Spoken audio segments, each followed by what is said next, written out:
আমরা ফেনীর পরিস্থিতি নিয়ে জানবো। আমাদের সঙ্গে যুক্ত হচ্ছেন সহকর্মী দিলদার হোসেন। দিলদার, জি, ফেনীতে লাইনের গ্যাসের তীব্র সংকট দেখা দিয়েছে, যেটি গত এক মাস ধরে আমরা দেখতে পেয়েছি। তবে গত বুধবার থেকে আমরা যেটা দেখেছি, বুধবার দিন 11টা থেকে গতকাল সন্ধ্যা পর্যন্ত বাখরাবাদ গ্যাসের লাইনের গ্যাস বন্ধ ছিল।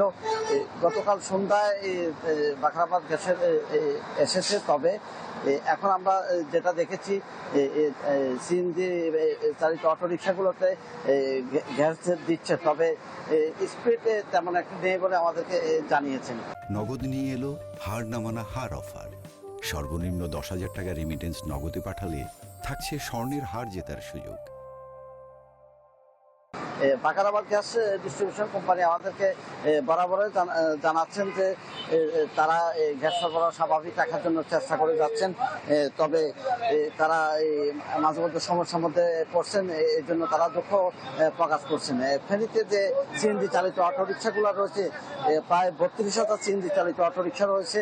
এই অটোরিকশাগুলো সাধারণত জীবন জীবিকা নির্বাহ করে এই গ্যাস নেওয়ার পরে তারা গাড়ি চালিয়ে তাদের পরিবার চলে।